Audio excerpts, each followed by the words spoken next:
Our communication was made to describe and convey what happens around us. What we see, what we live, what we witness, and what we give. Why are we surprised that we lack the words to define love? Welcome to the Night Vale Community College.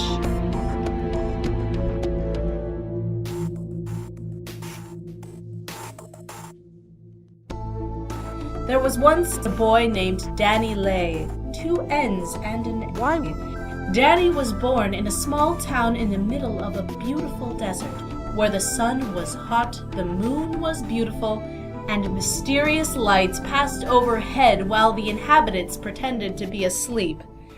Being only a simple child, with a rather poor family, Danny did not have many friends, nor expensive toys with which to play, leaving the boy to resort into his own mind. Creativity became his playground. Imagination became his best friends. Thoughts became the little cars he would crash against one another while making up little sounds. And dreams became events that no longer happened during sleep. His life was his mind. And he didn't care much about reality. He wanted much more than reality could offer. Fortunately for him, he was in Night Vale. Growing up, Danny easily finished elementary school, developing a passion for music, art, and witchcraft, anything that would use the creative part of his mind. He was very talented, that boy, and by high school he was already making money, having funny, council-approved comic strips published in the local papers. There was that one with the bee. You remember that one, don't you? With the bee! It was pretty funny. Danny never did develop his musical inclination, however, which was unfortunate, but he had already focused on his comic strips in high school, and, of course, in making it through the daily struggle of our lives. The meaninglessness of existence itself, and the insignificance felt by each and every being with a sense of self upon gazing into the infinity of the night sky watching us, with 1,000 little shining eyes, a reality so far away that it wouldn't make any difference by it being a dream, yet so close that its absence would render life a nightmare. A truth so powerful that it hits us before even the moonlight in all of its insuperable speed, yet in 1,000,000 years could not fully comprehend or describe. The connection in individuality, the magnificence in humanity, the coherence in contradiction, one for all and all for chaos. Still, he could have picked up a guitar now and then. It was only in college, however, where the imaginative boy society had agreed to call Danny would be fazed by the unknown. Living in Night Vale, he met the unknown many times. It was pretty okay. It was nice enough, and sometimes it could even be fun. So it never really bothered him that he didn't know everything. Or almost anything. Really, given the number of things that there are to know or not know, he kind of just accepted it, even after thinking about the world would be just too boring if he knew it all. But he did like to know what was directed towards him, which is why, when he found a letter in his college desk written in a language he could not decipher but clearly addressed him by name, Danny was rather unamused. He did what any boy in a college full of books, intelligent researchers, and top-of-the-line language professors would do. He Googled it. Unfortunately, after restlessly scrolling through an entirety of 3 pages, he found nothing. Some long-lost languages had 1 or 2 similar characters, but that was about it. He closed his internet browser in excruciating disappointment. The next day, he started to ask around. He asked some of his colleagues. Nothing. He asked the language professors, but none of them seemed to recognize it either, though a couple of them said that indeed it did seem to be ancient, reminiscing of Old Sumerian and postmodern Atlantean with a little bit of pig Latin in there for comedic effect. These answers, of course, brought many more questions, and in that moment, Danny wondered. He had so many doubts, so many conundrums, and yet, when he looked around, the world kept spinning. As if careless or unaware of his situation, everyone continued to live their lives. The stars continued to shine, the mountains continued to not exist. John Peters, the farmer, continued farming his imaginary corn. And Jerry the Parrot, our amazingly accurate cover artist, kept singing. And here's what he sang.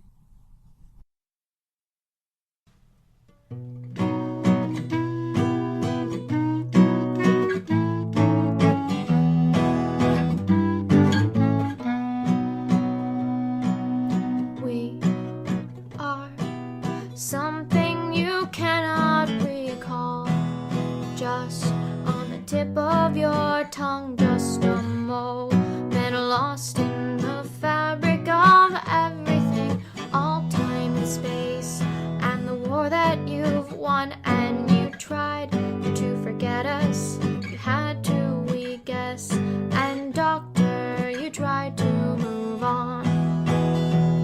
But time gets rewritten, and as for the rest, forgotten but never gone.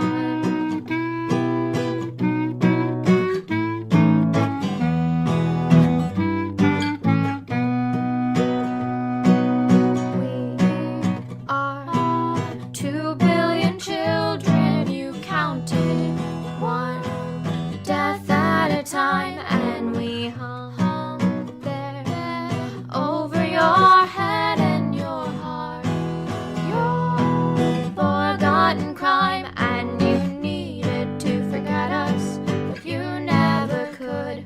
No, doctor, you never moved on. And time got rewritten, now it's as it should be.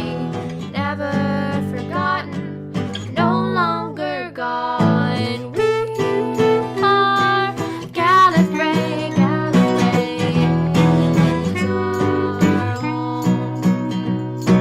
We will light the way, guide the way when you roam. We are not lost, but just misplaced. We are your host, familiar face. We are Gallifrey, Gallifrey home.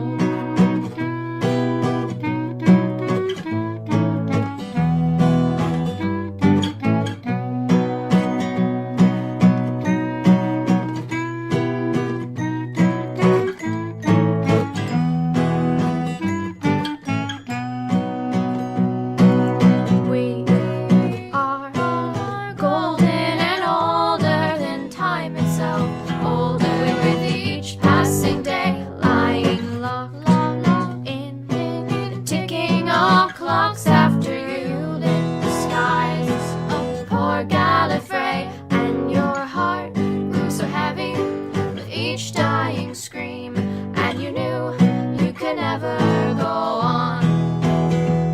But now that you're ready to face the dark past, it's time to right your worst wrong.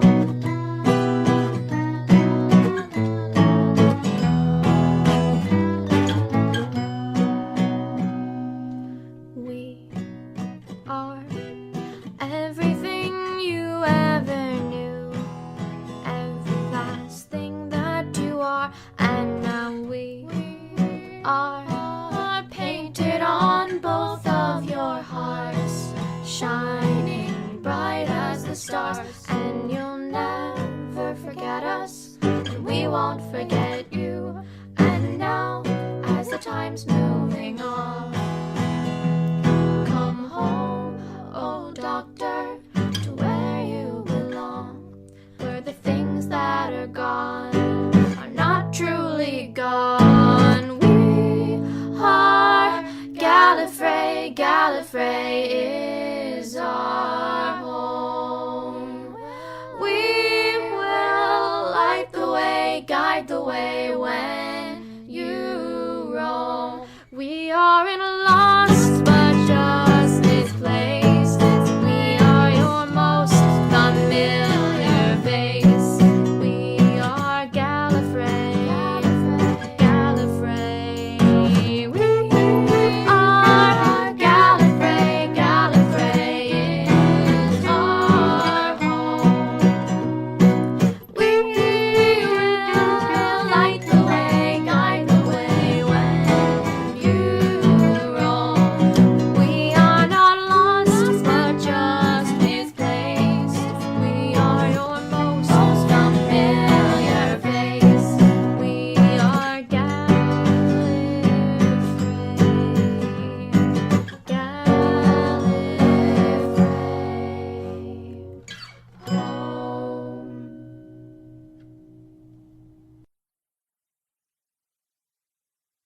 Danny was annoyed. No one seemed to know where that language came from or what it meant. He thought about resorting to books, but unfortunately the language section of the college library was momentarily filled of librarians. And despite his utter curiosity, he dared not directly approach the foul creatures. He would find another way, and find another way he did. Danny asked around to everyone, and every not one he could find, until he was pointed to the Earth Sciences building. He was never really one for the sciences, that boy, so he never really liked to hang there for more than he needed to. And he never wandered freely through the place, and he'd never taken a good look into those recycling closets. And consequently, he'd never seen Simone Rigido, the transient who lived there. He never approached Simone, and he had never asked her about the letter.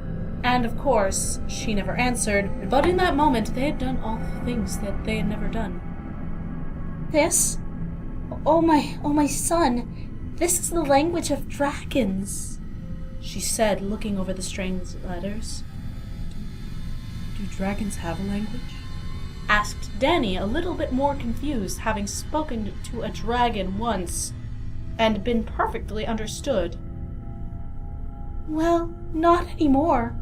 No, nowadays they speak English because that's what you do these days, but way back then, in the old times, they did.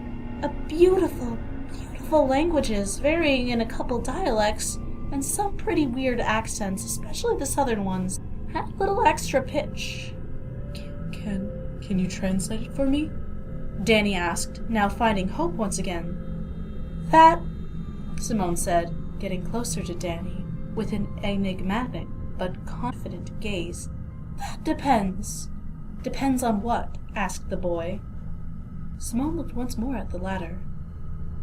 Oh, never mind. Depends on nothing. Can't do it. Sorry, I can't read.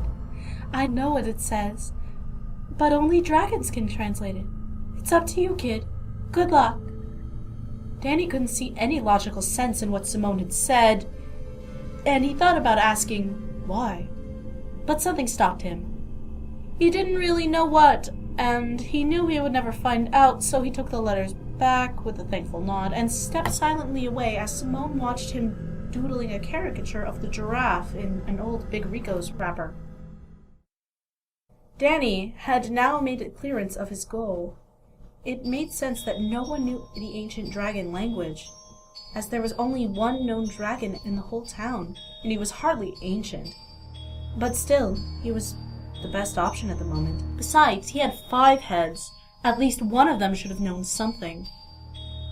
Danny made his way to visit his pleasant neighbor, Hiram McDaniels, a 5-headed dragon. Hiram was like an uncle for him. Well, like 5 pretty weird uncles. He asked him if he knew the ancient dragon language, to which Hiram, or one of his heads, answered, Of course. 3 out of my 5 heads know it, 2 out of the other 3 know how to translate it, and 1 of those 2 know how to speak the translation. The purple one. Danny was unspeakably happy at that point. He had found it. His goal had been fulfilled, and quickly and excitedly he handed the letter over to Hiram. and asked him if he could translate it.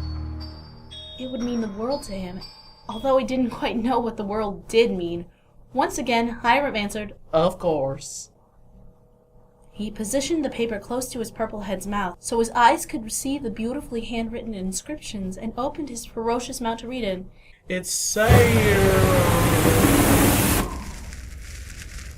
Upon opening his mouth to speak, the purple-headed dragon exhaled a fiery blaze, as it always does, burning the paper and all the information written on it, letter by letter, engulfed in flames, reduced to ashes, scattered throughout the winds of uncertainty. No one has ever known or will ever know what is written on it. Pieces of its words, students, as many other things, are now flying through each and every one of us, and yet cannot be comprehended by any of us. It is part of our universe now, a truth lost in a sea of lies, shaping and being shaped by existence itself, while lacking any sense of entirety. It's life, students, and all the things that it does not represent. As for Danny, well, goodbye, students. Goodbye. Thank you for listening. The Night Vale College Radio is a fan podcast written by Leo Falco in homage to the Commonplace Books podcast, Welcome to Night Vale by Joseph Fink and Jeffrey Cranor. Please support their show. The host voice is Gabriela Robles. This mysterious voice in the credits is Emily Lombardi. The opening song is The Temporal Fields by Wald Fagali. Find out more at waldfagali.com. Jerry's song was We Are Gallifrey by The Rosie Lord. Find out more at therosielord.tumblr.com. Background music by Compotech.com in Muji at music.tumblr.com. If you want to know more about our podcast, follow us on Tumblr at nightvalecollege.tumblr.com. We promise our new global regime will contain more cats than Illuminatis and less massacres than Googles. Today's proverb: do not be fooled. Even during the day, there are still stars in the sky beyond sight, and they're plotting against you. Evil grins and everything.